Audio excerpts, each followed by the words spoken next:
घर में 3 बेटियां थीं। 2 नौकरी करती तो एक पढ़ाई। अरे दवाई खत्म हो रही है, कोई है जो लेकर आएगा? तभी बड़ी बेटी रिया आ जाती है। हाँ पापा, ये रही आपकी दवाई। अभी खत्म होने में वैसे 2 दिन बाकी हैं। 2 दिन पहले ना बोले तो कौन सुनेगा? चिल्लाना तो पहले से पड़ता है ना कि सामान खत्म है। अच्छा जल्दी से छोटी चाय बना दे दीदी के लिए। जी माँ। और हाँ, पकोड़े तल लेना, बारिश का मौसम है, मजा आ जाएगा। मैं बाजार से आलू ले आती हूँ माँ, खत्म हो रहे हैं। घर का सारा काम बिल्कुल परफेक्ट चल रहा था। दोनों बेटियां पढ़ाई के बाद नौकरी कर रही थी और छोटी पढ़ाई, पिता की पेंशन और अपना मकान। लेकिन पास की कमला चाची। और रियासिया की माँ, तुम लोगों को कितने सालों से देख रही हूँ, परेशान ही देखा।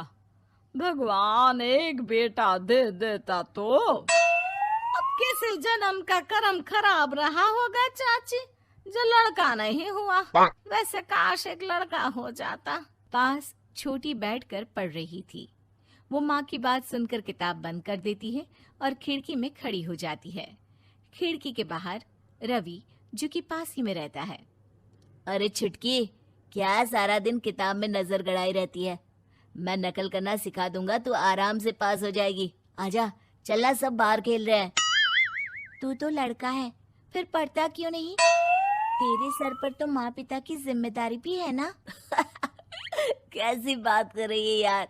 जिम्मेदारी मेरी नहीं, पिता की है। पिता की क्या जिम्मेदारी, बता। देख, माता पिता लड़की की शादी के लिए पैसा जमा करते हैं, उसकी शादी कराते हैं, उसे पढ़ाते भी है ना? हाँ, वो तो सभी माता पिता करते हैं। क्या लड़की की शादी नहीं करते? उसकी भी तो करते हैं ना। हाँ करते हैं, लेकिन क्यों, कैसे? सुन, वो लड़के को पढ़ाते हैं इसलिए कि वो बुढ़ापे का सहारा बनेगा। शादी करते हैं कि उसकी बीवी आकर घर संभालेगी। लेकिन बेटियों के लिए कोई स्वार्थ होता है? नहीं ना। तभी तो पैदा होते ही मुंह बन जाता है। अब तू सोच, तू किसी के घर जाए और वो तुझे देखकर मुंह बना ले तो कैसा लगेगा? वो तो पागल होते हैं। बेटियां जीवन भर माँ बाप के लिए सोच ले, लेकिन फिर भी वो उसे अपना नहीं मानते। बेटे दिन रात निखट्टू बने रहे, लेकिन उम्मीद उन लोगों से फिर भी बहुत होती है ना? चल छोड़ना, तू ये बता कि किस जिम्मेदारी की बात कर रहा था तू पिता की? अरे यही कि अगर बेटे को बुढ़ापे का सहारा और रिटर्न के रूप में देख रहे हैं तो इन्वेस्ट भी तो अच्छा करना चाहिए ना। छुटकी समझ जाती है कि समाज की सोच क्या है और चाहे जो हो जाए उसे किताब बंद नहीं करनी। तभी वहाँ बड़ी बेटी आ जाती है। माँ, अरे ओ माँ, ये ले मिठाई खा ले। क्या हो गया? लड़का पसंद आ गया क्या कोई? भाई ऐसा हो तो मिठाई ना ही खिला, चली जाएगी तो घर कैसे चलेगा? अरे लड़की को क्या जीवन भर बिठाने का इरादा है? तू बता बेटी, किस चीज की मिठाई खिला रही है, क्या हो गया? अरे पापा, आपको पता है ना, जिस डॉक्टर के अंडर में मैं काम कर रही थी, उन लोगों ने मेरे काम को देखते हुए मेरी स्कॉलरशिप पास करवा दी है। अब अस्पताल में ही क्लास चला करेगी, आगे की पढ़ाई भी और पैसे की कमाई भी। ये तो अच्छी बात है। तू पढ़ जाएगी तो छोटे को भी अपनी राह लगा लेना। बाकी मछली तो वैसे ही ऑलराउंडर है। तीनों बेटियों के बाद भी उन लोगों के घर किसी चीज की कमी नहीं थी। पापा, ये लीजिए कार की चाबी, मैंने आपके लिए कार ली है। अब आप कहीं भी जाएं तो अपनी कार से जाइएगा। अरे क्या जरूरत थी? जितना खर्च करोगी दहेज मांगने वालों के मुंह भी उतने ही खुल जाएंगे। तो हम दीदी की शादी ऐसे घर में करेंगे ही नहीं जहाँ शादी के लिए पैसे मांगने की जरूरत हो। अरे जो खुद खड़ा नहीं होगा वो हम लोगों के कंधे में क्यों शादी करेगा? क्यों पापा? अरे शादी में तो दहेज मैंने भी लिया था, तो क्या मैं तेरी माँ के कंधे पर हूँ? खुद की पेंशन है, बेटियां कमा रही हैं, मजे हैं। बस एक मलाल है कि बेटा नहीं हुआ। पापा, जब आपने बोला कि मजे हैं, मैं तभी समझ गई थी कि अगली लाइन में आप यही बोलेंगे कि मलाल है। कोई बात नहीं पापा, फिलहाल आप ये कार लेकर घुमाओ। माँ, तुम भी जाओ पापा के साथ।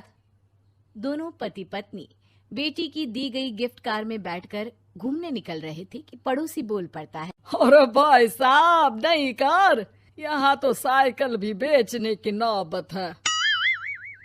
नजर ना लगाइए भाई साहब, जीवन में कार का सपना पूरा होना हम लोगों के लिए तो बहुत बड़ी बात है।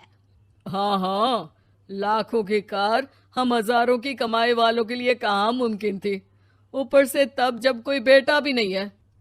वैसे भाई साहब, आपकी साइकिल बिक क्यों रही है?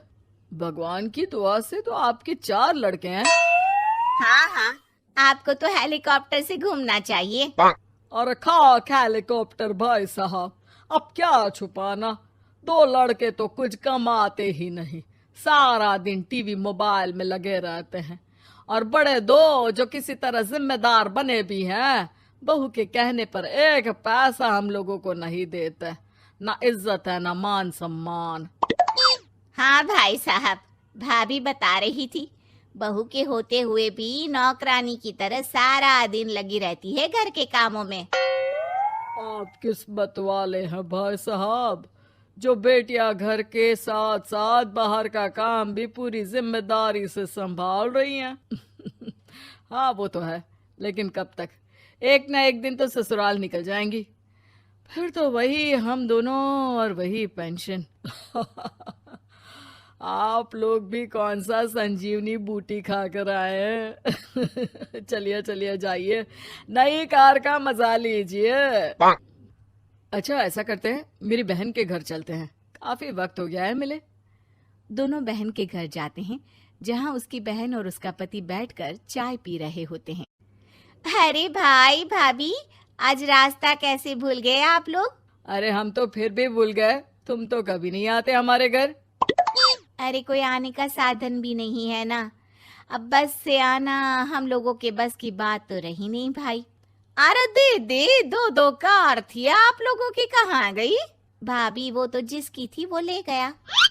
मतलब? 2 बेटे हम दोनों से अलग हो गए हैं, अपनी कार ले गए, अब हम दोनों अकेले, खुद बनाना खुद खाना। भाई बहन के घर से मिलकर बेटी की गिफ्टेड कार में बैठकर निकल जाते हैं। काश